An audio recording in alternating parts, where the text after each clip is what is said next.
Hello mga kabebe! So ang gagawin natin ngayon is mag-DIY tayo ng spray net. Ang spray net is para sa buhok ha.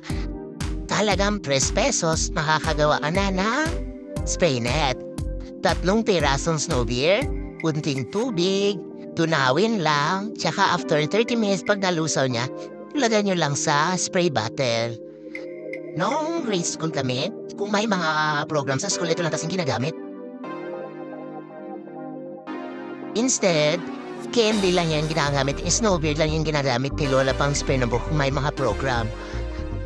Kunting tubig lang yan. Bawasan mo pag medyo marami, bawasan para mas titigas talaga sa buhok. Kunting tubig lang talaga. So yung ginagamit ko is tatlong piraso. Tunawin mo lang. Siguro pag tunaw niya sa abot mga 30 minutes, hindi naman tuwang-tuwa yung office mate ko. So yan, tapos after that, refill mo lang sa spray bottle. Kasi kung bibili ka, alam nyo ba yung spray net nakakasira ng buhok? Isang gamitan lang, bakit bibili ka pa sa department store? Mahal, aabot yata ng 200 to 200 plus. Instead, gagawa na lang tayo ng paraan. So hindi pa masisira yung buhok natin.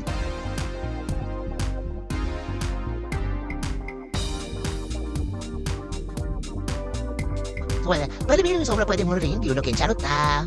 So yun, tingnan nyo ang ganda ng buhok, diba? Yun lang.